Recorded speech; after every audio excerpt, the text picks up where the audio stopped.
वतहरहुम ततहीरा।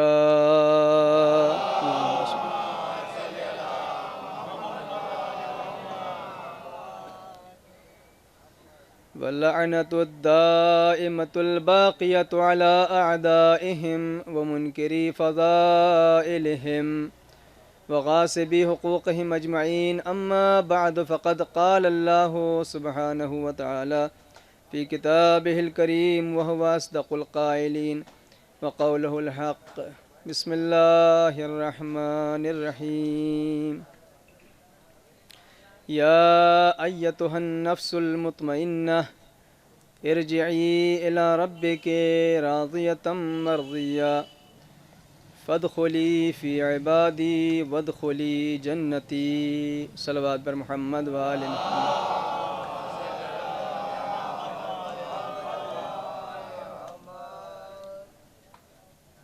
काफ़ी ताख़ीर हो चुकी है और आप हज़रात बहरहाल बेहतर जानते हैं, समझ रहे हैं।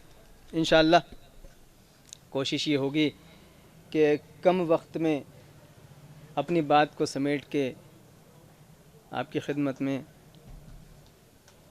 बयान कर दूं, लेकिन वक्त नहीं बता सकते। अभी हम पता चला हमने कह दिया 40 मिनट और हो गया 45 उतरते उतरते। तो आप कहेंगे कि मौलाना साहब 40 मिनट कहे थे आप, और ज़्यादा हो गया। लेकिन यह है कि कोशिश ये रहेगी कि ज़्यादा वक्त आपका न लिया जाए। मसरूफ़ ज़िंदगी आप हज़रात की बहरहाल, और कल भी आपको बहरहाल मुसलसल अपनी ज़िंदगी के सफ़र को फिर शुरू करना है। सारी मसरूफ़ियतें, जिस आय करीमा को उन्वान सुखन बनाया है कुरान मजीद में, एक सूरा है सूरह फ़ज्र।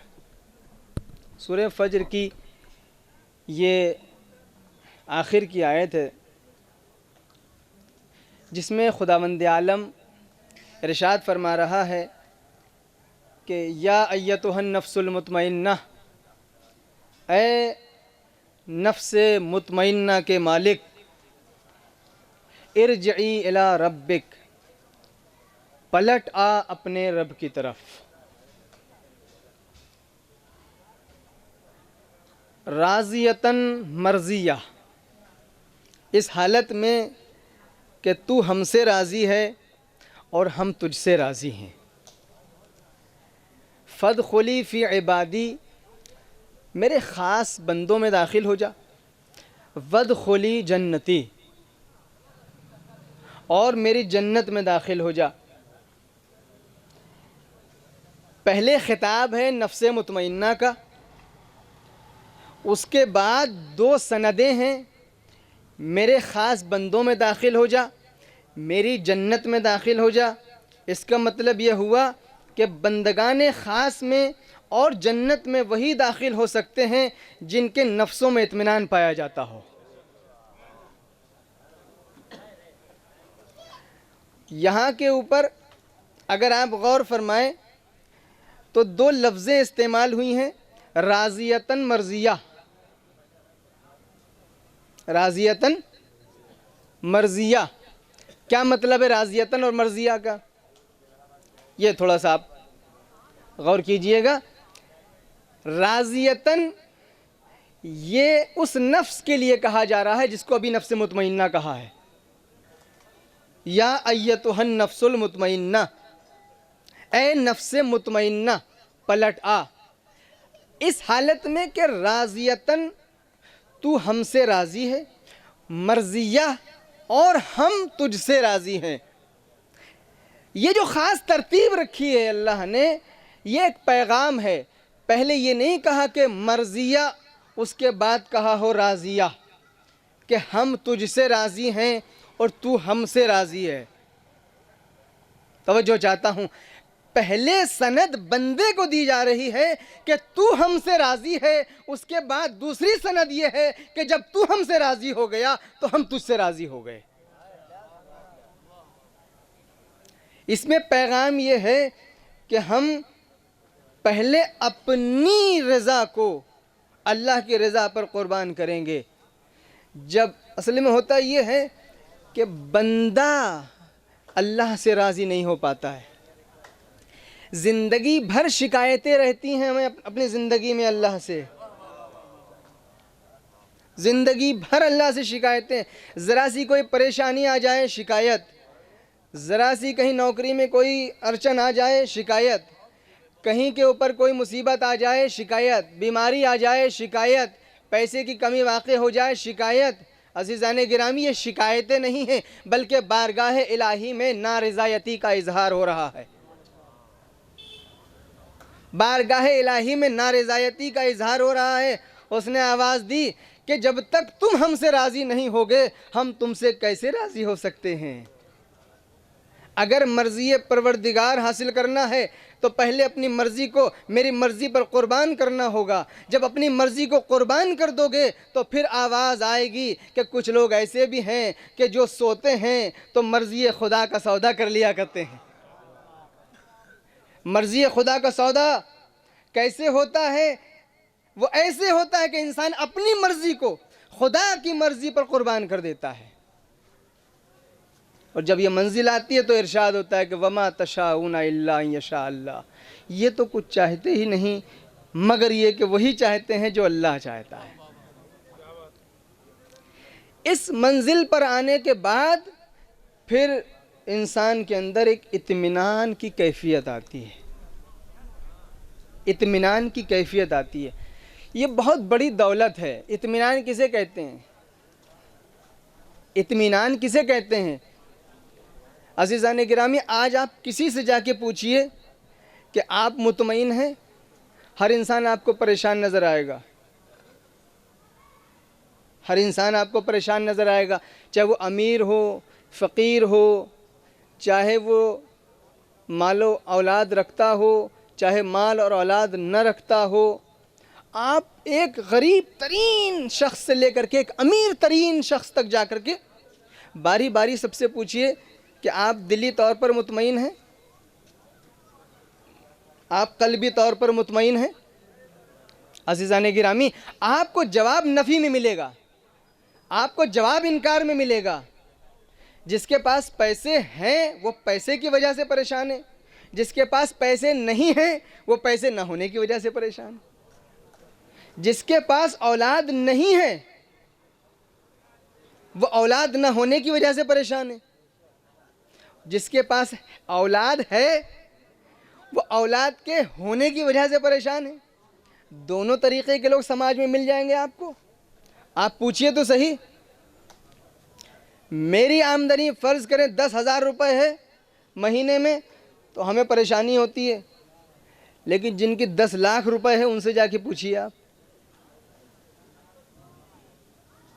हम ये समझते हैं कि ये 10,000 अगर हमारे 1 लाख में कन्वर्ट हो जाएं तो हमें सुकून मिल जाएगा। अज़ीज़ान गिरामी, हरगिज़ ऐसा नहीं है, हरगिज़ ऐसा नहीं। हम ये समझते हैं कि हमें सुकून मिल जाएगा। मसला ये है कि अल्लाह ने सुकून कोई ज़िंदगी में रखा ही नहीं है, इस दुनिया में सुकून को रखा ही नहीं है। हम जब एक ज़िंदगी को दूसरे की ज़िंदगी से मुकायसा करते हैं तो हमें ऐसा लगता है कि सामने वाला पुरसुकून ज़िंदगी गुजार रहा है और हम मुसीबत में ज़िंदगी गुजार रहे हैं। ये जो हम कंपेयर करते हैं एक दूसरे को, इस कंपैरिजन की वजह से हमें ऐसा लगता है कि कोई बेसुकून है।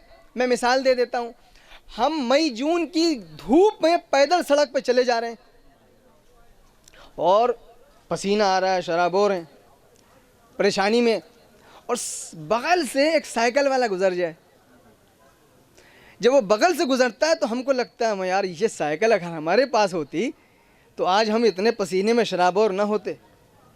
ऐ अल्लाह, इसको तूने कितनी सुकून वाली ज़िंदगी दे रखी है, मैं पैदल घिस रहा हूँ और इसके पास साइकिल है। अल्लाह ने आपको साइकिल दे दी, अब आप उसी साइकिल से जा रहे हैं, बगल से एक मोटरसाइकिल वाला फर से गुजरा या फुर से गुजरा। अब जिस साइकिल में आप सुकून समझ रहे थे, जैसे ही वो बगल से तेज़ी से गुजरा तो अब इसमें एहसास होने लगा कि या अल्लाह, इसमें तो पैडल मारने पड़ते हैं, इसमें तो बड़ी मेहनत करनी पड़ती है, ये खाली यूँ पकड़े हुए हैं और इतनी स्पीड से धन धनाधन जा रहा है। अगर ये मुझे मिल जाती तो मेरी ज़िंदगी में सुकून आ जाता। मैं बड़ी मुसीबत में हूँ और इत्तेफाक से कुछ दिन के बाद अल्लाह ने आपको इस काबिल भी बना दिया कि आपके पास मोटरसाइकिल भी आ गई। अब आप मोटरसाइकिल से ये खाली मिसाल समझाने के लिए कि हम सुकून को जो समझते हैं कि फ़ुला चीज़ में सुकून है, फ़ुला चीज़ में सुकून है, जब एक चीज़ को दूसरी चीज़ से मुकायसा करते हैं, कंपेयर करते हैं, तो एक चीज़ में बेसुकूनी नज़र आती है, एक चीज़ में सुकून नज़र आता है। और जब हम मोटरसाइकिल पे बहुत तेज़ी से रवां दवा थे और बगल से कार वाला निकला, देख मरता फिर आसमान की तरफ देखा, ऐ अल्लाह हमारे पास ये नहीं है, देखिए है हमें धूप लग रही है और ये एसी ऑन किए हुए है और बड़े मज़े से जा रहा है, हम परेशान हैं और सारा सुकून इसके पास है। आप चलते रहिए, मिसालें लेते रहिए अज़ीज़ान गिरामी, आपके पास वो गाड़ी भी आ गई। अब आपने देखा कि एक फार्चूनर आपकी बगल से गुजरी, उसके बाद आपने देखा कि नहीं मैं सुकून में नहीं हूँ, लेकिन वो शख्स बड़े सुकून में है जो बड़ी गाड़ी में है, बड़े स्टैंडर्ड से चल रहा है। अज़ीज़ान गिरामी, अल्लाह ने आवाज़ दी कि नहीं, इंसान की गलती ये है कि वो सुकून को इस दुनिया में तलाश कर रहा है। कभी उसने समझा कि साइकिल में सुकून है, कभी मोटरसाइकिल में सुकून है, कभी कार में सुकून है। अल्लाह ने आवाज़ दी, हमने सुकून को इस दुनिया में रखा ही नहीं। अगर तुम्हें सुकून चाहिए तो हमने कुरान में आवाज़ दी, अला बिज़िक्रिल्लाह तत्मइन्नुल क़ुलूब। अगर दिलों का इत्मीनान चाहते हो तो अपने दिलों को अल्लाह की याद से नूरानी कर लो।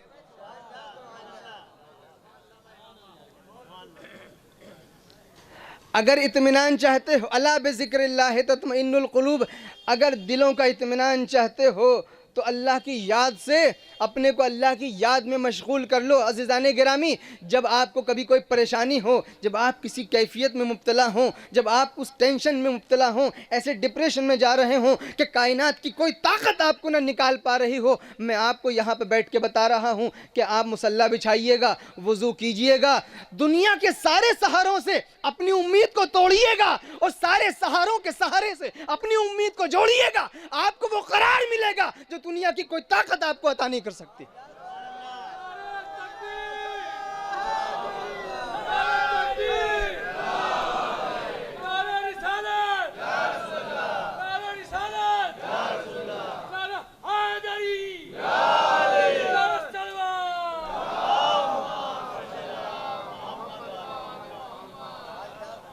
आप देखिएगा अपनी ज़िंदगी में, इसको ट्राई करिएगा, इसको महसूस करिएगा। जब आप असल में मसला ये है कि हम ये समझते हैं कि ये जो बेसुकूनी है, ये अगर हमें औलाद नहीं मिल रही, औलाद मिल जाएगी तो सुकून मिल जाएगा, पैसा नहीं मिल रहा है, पैसा मिल जाएगा तो सुकून मिल जाएगा, हमारे अच्छे ताल्लुकात नहीं है, अच्छा स्टैंडर्ड नहीं है, अगर ये सब हो जाए तो हमें सुकून मिल जाएगा। अल्लाह ने आवाज़ दी, गलत फहमी में जी रहे हो, गलत फहमी में जी रहे हो, इन चीज़ों में हमने सुकून को रखा ही नहीं। देखो, अगर ये चीज़ें नहीं होंगी और तुम्हारे दिल में याद इलाही होगी तो तुम्हारे दिलों को इत्मीनान मिलेगा, और ये चीज़ें होंगी और याद इलाही नहीं होगी तब भी तुम्हारे दिलों को इत्मीनान नहीं मिल सकता। इमाम खुमैनी अलैहिर्रहमा ने जो वसीयतनामा लिखा है अपना, जब दुनिया से जा रहे हैं, उसका पहला जुमला यही है कि बा क़ल्बी मुतमइन व दिली आराम, मैं जो अल्लाह की बारगाह में हाजिर हो रहा हूँ एक मुतमइन दिल और एक पुरसुकून क़ल्ब के साथ अल्लाह की बारगाह में हाजिरी देने के लिए जा रहा। ये इत्मीनान कहाँ से आया? ये इत्मीनान कहाँ से आया अज़ीज़ान गिरामी? यह इत्मीनान वहाँ से आता है कि जब इंसान अपने को अल्लाह से जोड़ लेता है। अज़ीज़ान गिरामी, याद रखें, हम अगर अपने को अल्लाह से नहीं जोड़ेंगे तो हम फ़ना हो जाएंगे। बिल्कुल वैसे ही जैसे एक कतरा होता है, एक कतरा आप यहाँ के ऊपर टपका दीजिए, वो कतरा कुछ देर में खुश्क हो जाएगा, ये कतरा कुछ देर में सूख जाएगा, लेकिन इसी कतरे को उठा के आप समंदर में डाल दीजिए तो मुझे बताइए क्या ये कतरा अब ख़त्म हो जाएगा? नहीं अज़ीज़ान गिरामी, अब जब तक समंदर बाकी है, जब तक समंदर बाकी है तब तक ये कतरा बाकी रहेगा। और मैं आपसे पूछना चाहता हूँ कि ये समंदर में जो कतरा डाला है ये कतरा बन के बाकी रहेगा या समंदर बन के बाकी रहेगा? ये अब समंदर बन के बाकी रहेगा। अज़ीज़ान गिरामी, इसीलिए हमने अपने को वाबस्ता किया है दर हुसैन से, इसीलिए हमने अपने को वाबस्ता किया दर अहले बैत से, इसीलिए हमने अपने को जोड़ा है आले मोहम्मद के दर से, इसलिए कि हम एक कतरा हैं। जब हम अपने को समंदर से जोड़ देंगे तो जब तक समंदर बाकी है तब तक हम बाकी हैं। जब तक हम जोड़ेंगे नहीं तब तक फना होने का ख़तरा है। और ये अहले बैत कहाँ जुड़े हैं? वो उस बेकरार समंदर से जिसका नाम ज़ाते इलाही है।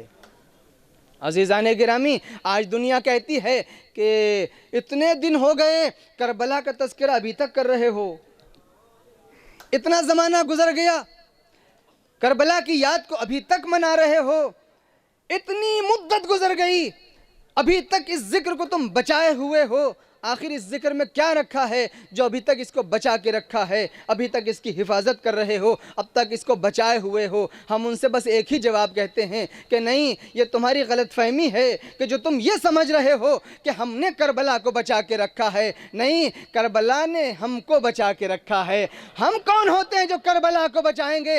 हम कौन होते हैं जो जिक्र हुसैन को बचाएंगे? ये तो जिक्र हुसैन है जो हमें बचाए हुए है, ये करबला है जो हमारी हिफाजत कर रही है। एक दुरूद भेज दे पर मोहम्मद वाले मोहम्मद।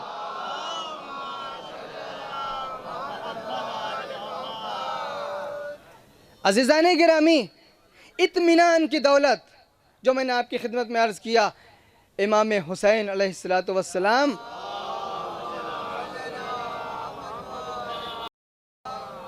के चेहरे पर जो इत्मीनान रोज़े आशूर था, वो इत्मीनान यूं ही नहीं था। इसलिए था कि हुसैन ने अपने को अल्लाह के हवाले कर दिया था, खुदा से जोड़ लिया था। लिहाजा अब पैरों में लग़ज़िश नहीं है, अब चेहरे पर बेसुकूनी नहीं है, बेइत्मीनानी नहीं है, बल्कि नफ्स मुतमइन्ना के मालिक हैं हुसैन। हुसैन मौत से नहीं डरे और कोई है भी नहीं जो हुसैन को मौत से डरा सके।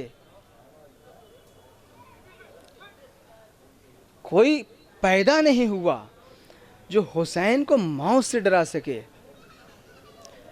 मैं ये कहता हूँ कि जो हुसैन से मोहब्बत कर लें, जो अज़ादार अपने को हुसैन से जोड़ लें, जब उनको कोई मौत से नहीं डरा सकता, जो अपने को हुसैन से टच कर लें, जो हुसैन से मस कर लें, जब उन्हें कोई मौत से नहीं डरा सकता, तो भला हुसैन को कोई मौत से कैसे डरा सकता है? इसलिए कि हुसैन नाम है अली के लख्त जिगर का, हुसैन नाम है फ़ातिमा की जान का। वो अली कि जिसने ये ऐलान किया कि देखो अली तो मौत से वैसे मानूस है कि जैसे बच्चा, शीरखार बच्चा माँ के शीर से मानूस होता है। क्या ऐलान किया मेरे मौला ने? वल्लाहि ला इब्न अबी तालिब आनसु बिल मौत मिन तिफ्ल बिसदी उम्मे। खुदा की कसम, अबू तालिब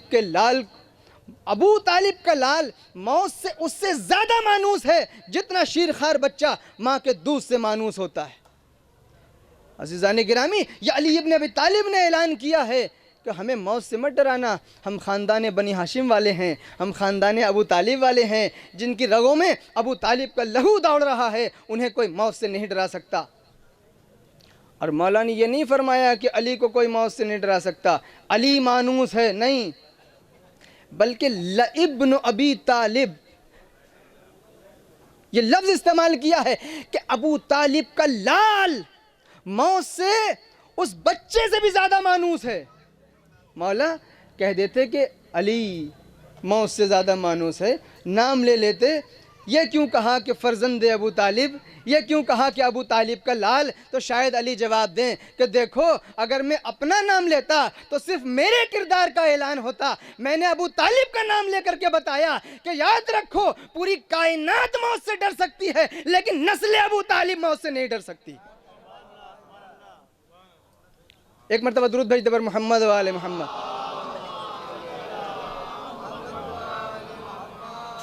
अज़ीज़ाने गिरामी, इत्मीनान की दौलत ये बहुत बड़ी दौलत है, बहुत बड़ी दौलत है। और जब यहाँ तक बात पहुँच गई, एक बात जहन में आ रही है, उसको अर्ज़ कर दूँ कि अपने रिश्ते को हमें अल्लाह से इस तरीक़े से जोड़ना होगा कि हमारे जहनों से दूसरों के सहारे निकल जाएं। दूसरों के, इसलिए कि खुदावंद आलम की ज़ात है जो आपको हर मोड़ पर मुश्किलात से बचाती है। एक लफ्ज़ इस्तेमाल हुआ है अल्लाह के लिए दुआओं में, उस लफ्ज़ की वजाहत कर दूं फिर आगे बढ़ता हूँ। एक सिफत जिक्र हुई है अल्लाह के लिए कि दाफ़िउल बलाया, कि वो बलाओं को दफ़ा करने वाला है। दाफ़िउल बलाया, दाफ़े का मतलब यानी दफ़ा करने वाला, दूर करने वाला, हटाने वाला। अरबी लुगत में एक लफ्ज़ बिल्कुल इसी से मिलता जुलता और पाया जाता है, जिसके माना भी यही है, और वो लफ्ज़ है राफ़िअ। एक लफ्ज़ है दाफ़िअ यानी दफ़ा करने वाला, एक है राफ़िअ यानी रफ़ा करने वाला। आप लोग बोलते हैं ना रफ़ा दफ़ा, ये वही रफ़ा दफ़ा है, यानी बचाना, हटाना। लेकिन अल्लाह के लिए लफ्ज़ राफ़िअ इस्तेमाल नहीं हुआ है, लफ्ज़ दाफ़िअ इस्तेमाल हुआ है। क्या फ़र्क है दाफ़े में और राफ़े में? तवज्जो चाहता हूँ। अल्लाह ने अपने को दाफ़िउल बलाया कहा है, राफ़िउल बलाया नहीं कहा है, जबकि दोनों का मतलब उर्दू में अगर किया जाए तो यही है कि मुश्किल से बचाने वाला। दाफ़े यानी मुश्किल को टालने वाला, राफ़े यानी मुश्किल से बचाने वाला।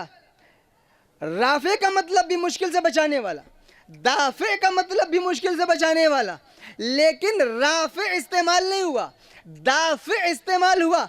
इसलिए कि राफ़े और दाफ़े में ज़रा सा फ़र्क है। राफ़े उसको कहते हैं कि जो मुश्किल में फंस जाने के बाद मुश्किल से निकाले। तवज्जो चाहता हूँ, जो मुश्किल में फंस जाने के बाद मुश्किल से निकाले उसे राफ़े कहते हैं, और जो मुश्किल को आने से पहले रोक दे उसे दाफ़े कहते हैं। तवज्जो चाहता हूँ, अल्लाह ने कहा हम राफ़िउल बलाया नहीं, हमारी शान ये है कि हम दाफ़िउल बलाया हैं, हम मुश्किल में पहले फंसाते नहीं हैं। तवज्जो चाहता हूँ, आज देख लीजिए दुनिया में क्या होता है, पहले मुश्किल में फंसाया जाता है, फिर मुश्किल से निकाला जाता है। मिसाल दे दूँ, एक दो मिसालें दे दूँ, बात वाज़ेह हो जाए। आजकल दुनिया में आपको बहुत ट्रेंड मिलेगा देखने के लिए कि अगर अपना कुछ झंडा ऊंचा करना है तो पहले सामने वाले को मुश्किल में पहले फंसा दो, उसके बाद जाके अचानक बचा लो। घर में आग लगा दी, सबसे पहले बाल्टी लेके पहुंच गए। घर में आग लगा दी, बुझाने के लिए सबसे पहली बाल्टी लेके पहुंच गए, और जिसके घर में आग लगी है वो कह रहा है जनाब कितने शरीफ आदमी हैं आप, कितने नेक आदमी हैं आप, कितने उम्दा आदमी हैं आप, अगर आप ना होते तो आज मेरा घर कैसे बच पाता। मैं कहता हूँ जनाब अगर ये ना होते तो घर में आग कैसे लगती। दुरूद भेज दे मोहम्मद और आले मोहम्मद।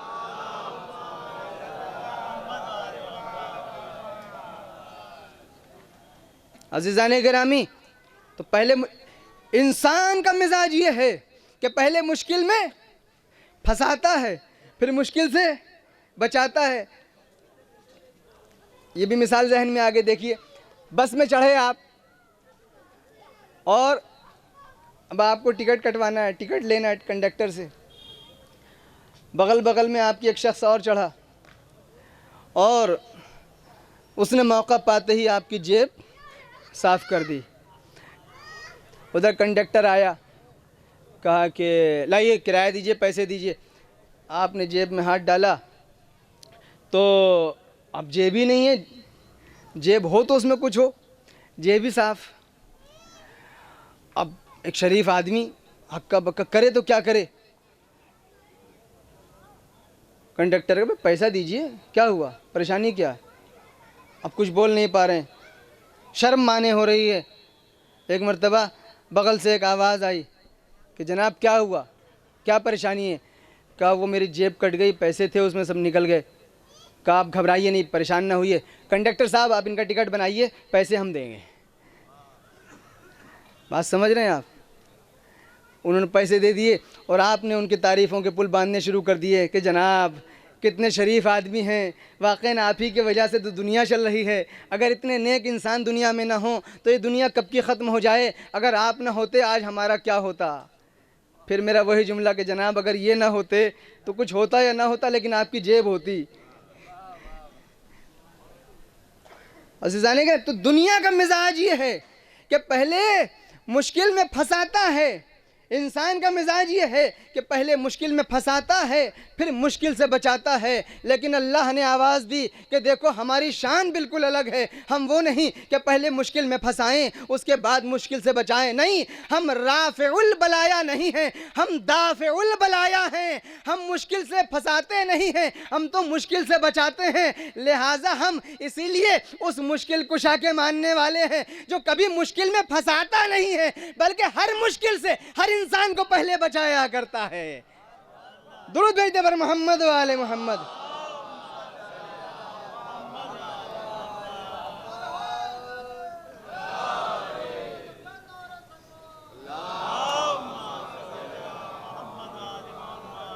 एक मरतबा और दुरूद भेजते पर मोहम्मद वाले मोहम्मद।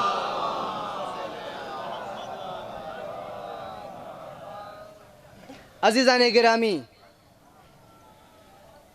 ये इत्मीनान की कैफियत इंसान के अंदर तभी पैदा होगी जब अपने मालिक से रिश्ते को मजबूत करेगा, अपने अल्लाह से रिश्ते को मजबूत करेगा। और जब इंसान अपने रिश्ते को मालिक से मजबूत कर लेता है तो कायनात की कोई ताकत उसको डरा नहीं सकती, कायनात की कोई ताकत उसे मरऊब नहीं कर सकती, कायनात की कोई ताकत उसे खौफ में मुब्तला नहीं कर सकती। फिर वो ज़माने की आंखों में आंखें डाल के कहता है हुसैन इब्न अली की सूरत में कि यब्न ज़रक़ा, ए ज़ने नीलगू चश्म के बेटे, अतुहद्दिदुनी बिल मौत, क्या तू मुझे मौत से डराता है? यह हुसैन ने उस वक्त कहा था जब मदीने में तलब किया गया था दरबार में मेरे मौला को और मौत की धमकी दी गई थी। हुसैन के चेहरे पर सिवाय इत्मीनान के कुछ नहीं था। क्यों? इसलिए कि हुसैन का रिश्ता अल्लाह से बहुत मजबूत था। और यही वजह है कि आज तक हुसैन का जिक्र मौजूद है। यजीद के पास सब कुछ था लेकिन इत्मीनान नहीं था। हुसैन के पास दुनियावी एतबार से चाहे कुछ हो या ना हो लेकिन इत्मीनान था, लेकिन इत्मीनान था। क्यों? इसलिए कि देखिए, धोखा ना खाइएगा, करबला के मैदान में दोनों तरफ नमाजें हो रही थीं, दोनों तरफ तिलावत कुरान हो रही थी, दोनों तरफ अल्लाह का नाम लिया जा रहा था। लेकिन अज़ीज़ाने गिरामी, हुसैन ने कहा कि देखो दुनिया जो इस धोखे में मुब्तला है, मैं दुनिया को इसी धोखे से तो निकालना चाहता हूँ। आवाज़ दी कि देखो सच्चा इस्लाम वो नहीं है जो उस पाले में है, बल्कि सच्चा इस्लाम वो है कि जो मेरी तरफ है। भले ही वहाँ लाखों की फ़ौज थी लेकिन इत्मीनान नहीं था, करार नहीं था, सुकून नहीं था। लेकिन यहाँ के ऊपर भले ही 72 की कलील तादाद थी लेकिन चेहरे पर इत्मीनान था, चेहरे पर सुकून था, जिसकी गवाही दुश्मन ने भी दी है कि हमें शब आशूर हुसैन के लश्कर से ऐसी तस्बीह व तहलील की आवाज़ आ रही थी कि जैसे शहद की मक्खियों की भिनभिनाने की आवाज़ आती है। ये इत्मीनान कहाँ से पैदा हुआ? अज़ीज़ाने गिरामी, जनाब अब्बास के पास उमर साद ने अमान नामे भेजे, अमान नामे। कहा, ए अब्बास तो हमारी तरफ आ जाओ, तुम्हें अमान है। और भी लोगों के पास अमान नामे आए हैं, लेकिन अजीज़ान गिरामी, मेरे मौला ने ठुकरा दिया। दुश्मन ये कोशिश कर रहा था कि किसी तरीके से हुसैन के लश्कर से किसी को तोड़ ले, हुसैन के लश्कर से किसी को तोड़ ले, ताकि तारीख़ में ये सब्त हो जाए कि हुसैन के लश्कर से हमने फ़लाँ को तोड़ा। बड़े अमान नामे दिए, बड़े अमान नामे दिए गए, लेकिन हुसैनी लश्कर ने उनको ठुकरा के बताया कि देखो, हुसैन के लश्कर से किसी को तोड़ना मुमकिन नहीं है। लेकिन हुसैन ने हुर को यजीद के लश्कर से तोड़ के बताया कि देखो, दौलत की ताकत क्या होती है और किरदार की ताकत क्या होती है। दौलत की ताकत क्या होती है और किरदार की ताकत क्या होती है। मेरे मौला को कुछ नहीं करना था, मर जाते यजीद के लश्कर हुर के लश्कर वाले मर जाते, कुछ नहीं करते अगर हुसैन। ये हुसैनी किरदार है, ये हुसैनी किरदार है। जब सफ़र करबला में है तो एक मंजिल पर असहाबे हुसैनी ने पानी भरा, अगली मंजिल पर हुर मिलने वाला था। मौला ने कहा पानी भर लो, का मौला भर लिया ज़रूरत भर का, कने ज़रूरत से कुछ ज़्यादा भर लो। तवज्जो चाहता हूँ, का ज़रूरत से कुछ ज़्यादा भर लो। अज़ीज़ान गिरामी, जो ज़रूरत से पहले ज़रूरत का एहसास कर ले, उसी को इमाम कहते हैं, उसी को इमाम कहते हैं। और पानी भर के चले हैं और हुर का लश्कर प्यासा है। मेरे मौला को कुछ भी नहीं करना था, कुछ भी नहीं करना था। मौला थोड़ी देर रुक जाइए, थोड़ी देर ठहर जाइए, ये खुद ब खुद ख़त्म हो जाएगा, ये खुद ब खुद मिट जाएगा। लेकिन शायद मेरे मौला आवाज़ दें कि देखो, इसी किरदार को ज़िंदा करने के लिए तो हुसैन इस दुनिया में आया। हुसैन के यहाँ दोस्त और दुश्मन नहीं देखा, जो प्यासा है उसे पानी पिला दो। पूरे लश्कर को पानी पिला दिया, पूरे लश्कर को पानी पिला दिया अजीज़ों। और यही नहीं कि सिर्फ लश्कर को पानी पिलाया, बल्कि जो जानवर थे, जो घोड़े थे, उनको भी पानी पिलाया। अज़ीज़ान गिरामी, ज़रा सोचिए, ये पानी अगर करबला में हुसैन के पास होता तो क्या हुसैन के बच्चे अल-अतश अल-अतश, हाय प्यास की सदाएं बुलंद करते? क्या सकीना ये कहती कि हाय प्यास मुझे मारे डालती है? खेमों से ये सदाएं बराबर आ रही थीं कि हाय प्यास मुझे मारे डालती है। अल-अतश कद कतलनी, ये प्यास मेरे जिगर को कबाब कर रही है। कोई हुसैन से पूछे, कोई अली अकबर से पूछे, जब जिस घर में बड़े मौजूद होते हैं और छोटे छोटे बच्चे बिलक बिलक के कहें हाय प्यास, तो बड़ों के दिल पे क्या गुजरती है। अगर हुसैन ने ये पानी न पिलाया होता तो हुसैन के बच्चे प्यासे न तड़पते। लेकिन हुसैन देख रहे थे कि चाहे बच्चे तड़प जाएं, मगर मुझे उस शख्स को निजात देनी है, मुझे उस शख्स को हिदायत देनी है जिसके दिल में निजात की गुंजाइश मौजूद है। हाँ ज़ादारो, करबला के मैदान में हुसैन इब्न अली के बच्चे प्यासे तड़पते रहे। हुसैन की वो बच्ची जिसका नाम सकीना है, वो प्यासी तड़पती रही। और मैं ये कहता हूँ कि सारे शहीदों की प्यास तो उस वक्त ख़त्म हो गई जब वो शहीद हो गए, लेकिन सकीना की प्यास कब ख़त्म हुई है ये कोई मक्तल नहीं बताता। कब पेट भर के सकीना को पानी मिला है कोई मक्तल नहीं बताता। इसलिए कि करबला से कूफा और कूफे से शाम ये बच्ची फूफी अम्मा से कहती रही, ऐ फूफी अम्मा, हाय प्यास मुझे मारे डालती, हाय प्यास मुझे मारे डालती है। अजरुकुम अल्लाह। अज़ीज़ान गिरामी, करबला के मैदान में जब इमाम हुसैन शहीद हो गए तो जुलजना ने अपने पेशानी को खून हुसैन से रंगीन किया और दर खेमा पर आया। दर खेमा पर आने के बाद दर खैमा पर आने के बाद अब जो बीबियों ने हिनहिनाने की आवाज़ सुनी है, तो एक मर्तबा सबसे पहले हुसैन की लाडली सकीना दर खैमा पर आ गई। एक मर्तबा घोड़े की गर्दन में बाहों को डाल दिया और एक सवाल किया, ऐ मेरे बाबा के घोड़े, बस इतना बता दे, हल सोके या अभी अम कतलूहु अतशाना, क्या मेरे बाबा को आखिरी वक्त में पानी मिल गया था या मेरे बाबा को 3 दिन का भूखा प्यासा ज़िबा किया गया? अजरुकुम अल्लाह, अल्लाह आपको किसी गम में न रुलाए, क्योंकि बीबी की शहादत के अय्याम है।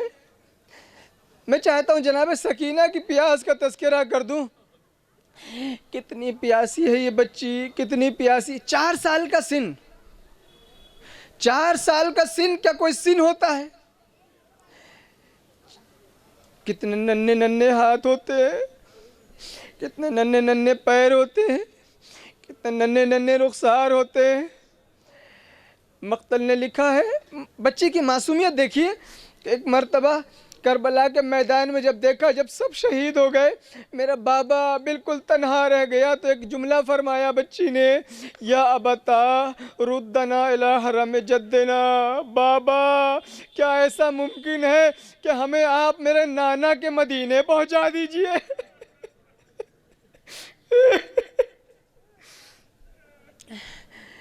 अजीज़ो, इस यहाँ रोज़े आशूर से मदीने का नाम लेना शुरू कर दिया है इस बच्ची ने। मुझे मदीने पहुँचा दो बाबा, मुझे मदीने पहुँचा दो बाबा। और जब कैद खाने शाम में ये बच्ची असीर हो गई, और जब रोज़ाना शाम को देखती थी कि बच्चे के जब परिंदे वापस जा रहे होते, एक मतलब फूफी के पास आके कहती है, फूफी अम्मा ये परिंदे कहाँ जा रहे हैं? बच्ची ये अपने आशियानों को जा रहे हैं। तड़प क्या कहती थी हुसैन की बच्ची, ए फूफी अम्मा, अरे इस बेकसो मजलूम को कब मदीने जाना नसीब होगा। अजरुकुम अल्लाह, अल्लाह आपको किसी गम में न रुलाए सिवाय गमे सैयदुश शुहदा के। ये सकीना हमेशा अपने बाबा को याद किया करती थी। 3 चीज़ें मैंने मक्तल में देखी है जो जनाब सकीना ने बहुत याद की है। एक जनाब सकीना की प्यास, दूसरे अपने बाबा हुसैन को बहुत याद करती थी। क्यों? इसलिए कि बाप के सीने पर सोने की आदत थी। सकीना को नींद नहीं आती थी जब तक बाबा का सीना ना मिले। प्यास को बहुत याद किया है, बाबा के सीने को बहुत याद किया है, और एक मदीने को बहुत याद किया है। ये 3 चीज़ें बच्ची ने बहुत याद की है। और शाम के जिंदान में, वो जिंदान जहाँ के ऊपर अंधेरा ही अंधेरा था। आपको मालूम है ना, बच्चियाँ अंधेरे से बहुत डरती हैं। जो साहिबाने औलाद हैं, जिनके यहाँ छोटी छोटी बेटियां हैं, वो ज़रा अपने दिल पे हाथ रख के देखें और पूछें, छोटी छोटी बच्चियां अंधेरे से कितना डरती है, लेकिन हुसैन की बच्ची को अंधेरे जिंदान में कैद किया गया। अजरुकुम अल्लाह, खुदा आपको किसी गम में न रुलाए। तारीख़ में मिलता है अज़ादारो एक मर्तबा बस ये सकीना जिंदान शाम में, हाय बाबा, हाय बाबा, हाय मेरे बाबा कहाँ गए, बाबा को याद कर कर के बहुत रोया करती थी, बहुत रोया करती थी। एक मर्तबा बाबा को याद करते करते सकीना की आँख लग गई, सकीना को नींद आ गई। एक मर्तबा ख्वाब में क्या देखा कि बाबा तशरीफ़ लाए हैं, हुसैन आ गए। एक मर्तबा आके आवाज़ दी, ऐ मेरी बच्ची सकीना, ऐ मेरी लाडली सकीना, अरे तेरी मुसीबतों के दिन ख़त्म हो गए, अब तेरी मुसीबतों के दिन ख़त्म हो गए। अरे तेरा बाबा तुझे लेने के लिए हुसैन तुझे लेने के लिए आया है। अज़ादारों एक जुमला रुक के सुन लीजिए। जब बीबी ज़हरा की पसलियाँ टूट गई थी, दिन रात बाबा को याद कर कर के रोया करती थी। एक मर्तबा ख्वाब में क्या देखा कि रसूलुल्लाह आए हैं। ऐ मेरी प्यारी बेटी, तेरी मुसीबत के दिन खत्म हो गए, भी तुझे लेने आए हैं। शायद हुसैन को भी अब बर्दाश्त न हुआ हो। ऐ मेरी लाडली सकीना, अरे बाबा को बड़ा याद करती थी, लो हुसैन आ गया।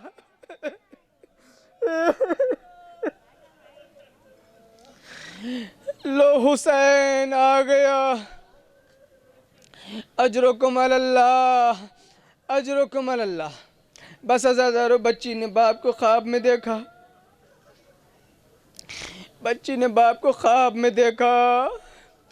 कुछ देर के बाद आँख खुल गई। कभी दाहिने देखती है, कभी बाएं देखती है। अरे मेरे बाबा कहाँ गए, अरे मेरे बाबा कहाँ गए। एक मर्तबा जनाब ज़ैनब ने देखा बच्ची किसी को तलाश कर रही है। आवाज़ दी, मेरी लाडली, ए मेरी लख्त जिगर, ए मेरे भैया की निशानी, ए सकीना किसे ढूंढ रही हो बेटा। कहा फूफी अम्मा मेरे बाबा कहाँ हैं, ए मेरे फूफी अम्मा मेरे बाबा कहाँ हैं। कहा बेटा तुम्हारे बाबा, अरे 10 मुहर्रम को 3 दिन का भूखा प्यासा। कहा नहीं फूफी अम्मा, नहीं फूफी अम्मा, मेरे बाबा अभी यहीं पर थे। मेरे बाबा मुझे लेने आए थे। मेरे बाबा मुझे कह रहे थे सकीना मेरे पास आ जाओ। भाई इतना सुनना था कि एक मर्तबा जिंदान में कोहराम बर्पा हो गया। ज़ैनब ने बढ़ के बच्ची को गले से लगा लिया। ए मेरी लाडली,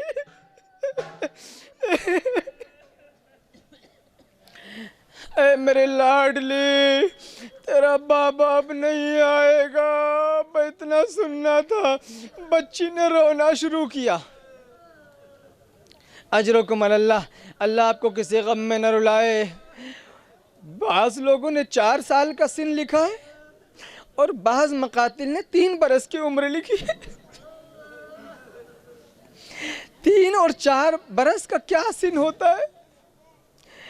न पेट भर के खाना मिलता है, न पेट भर के पानी मिलता है। क्या आप ये समझते हैं कि खाना पानी पेट भर के मिला करता था? नहीं अज़ादारो, ये राज तो उस वक्त खुला जब सैयद सज्जाद ने देखा कि फूफी अम्मा बैठ के नमाज अदा फरमा रही है। आवाज़ दी, फूफी अम्मा ये बैठ के नमाज पढ़ने की क्या वजह है। ऐ मेरे माँ जाए न सुन सकोगे, ऐ मेरे लाल न सुन सकोगे। का फूफी अम्मा बताइए। का बेटा, अरे यजीद की तरफ से दाना पानी इतना कम आता है, अपने हिस्से का खाना।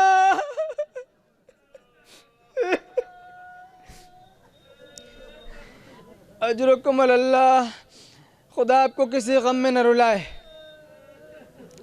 बस अज़ादारो, बच्ची ने नाला और शेवन करना शुरू किया। हुसैन की बच्ची तड़प रही है।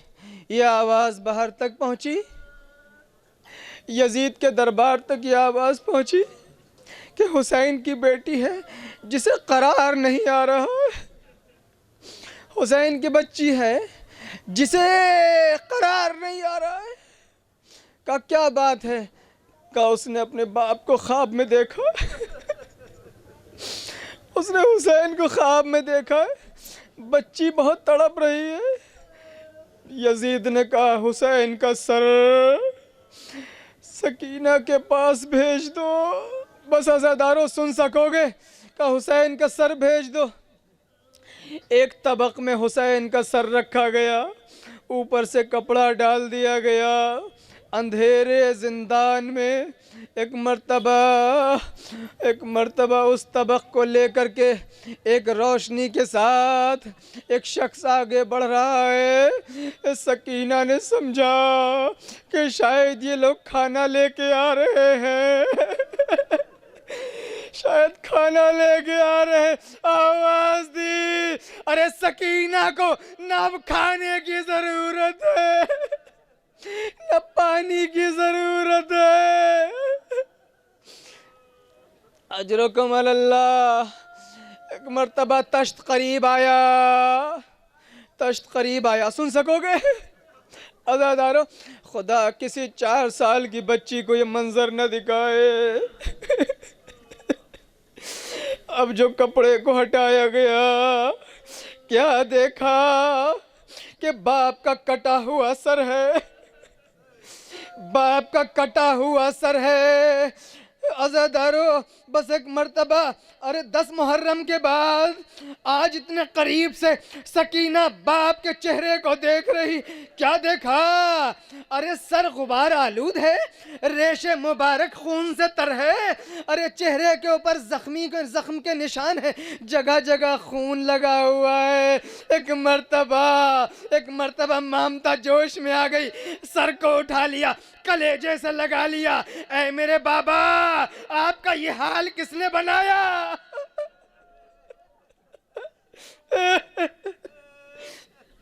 बाबा आपका यह हाल किसने बनाया? अरे कभी सर से बालों को साफ करती है, कभी रेशे मुबारक पर हाथ फेरती है। बस मख्तल ने लिखा, एक मर्तबा सकीना ने अपने लबों को अरे बाबा के लबों पे रख दिया, आवाज दी, बाबा क्या अपनी बच्ची के अरे गालों का बोसा नहीं लोगे बाबा? बाबा बाबा अरे आपकी शहादत के बाद अरे आपकी बच्ची पर क्या मसाइब गुजरे बाबा, आपको मालूम है? बाबा जिसे बड़ी मोहब्बत से जिन गोशवारों को आपने मेरे कानों में पहनाया था बाबा, अरे शिमर आगे बढ़ा था, बड़े जुल्म के साथ खींचा था बाबा, मैं तो खुद देना चाहती थी बाबा।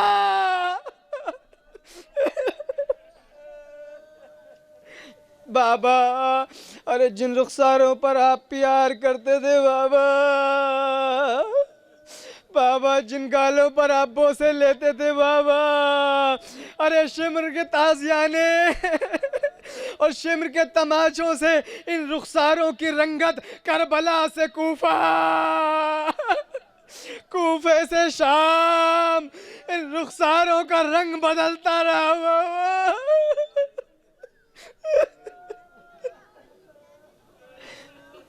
अजरुकुम अल्लाह, अजरुकुम अल्लाह। एक बेटी है जो बाप से बैन कर रही है, आप अंदाजा लगाएं जिंदान का माहौल कैसा होगा। एक कोहराम बरपा है, बीबियों में एक कोहराम बरपा है।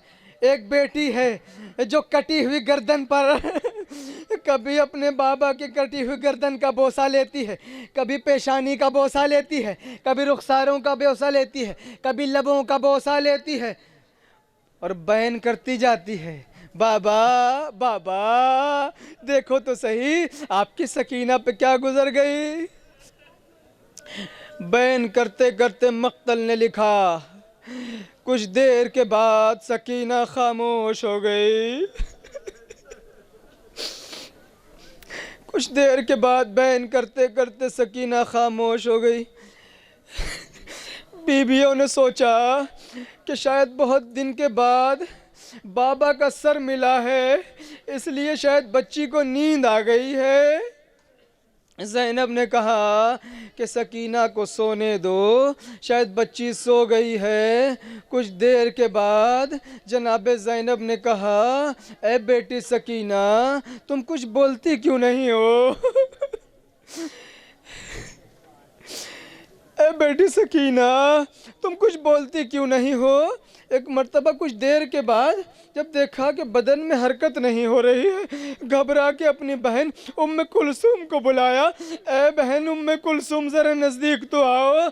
अब जो नज़दीक आके देखा, आवाज़ दी, शाना हिलाया, ए भैया की अमाना,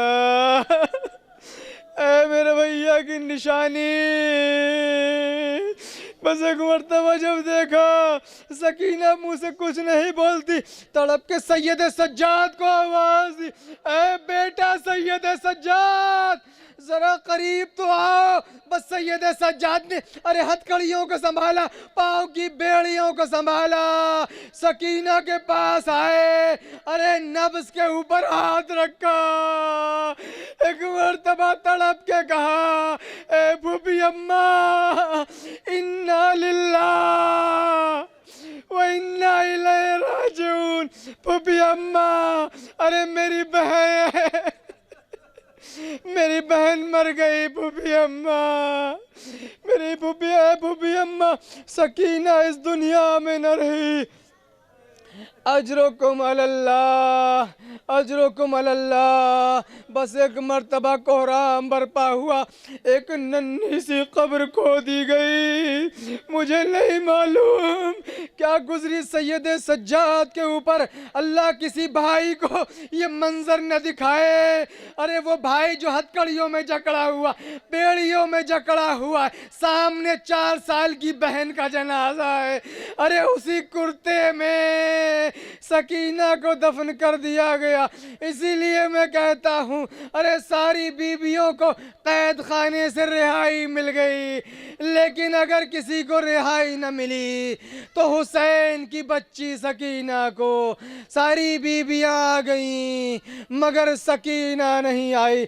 यही वजह है कि रुबाब ने कब्र सकीना से लिपट के कहा, ऐ शहजादी ज़ैनब अरे मैं मदीने जाके क्या करूंगी, मेरी 2 ही अमानतें थी, एक करबला में रह गई, एक जिंदाने शाम में रह गई।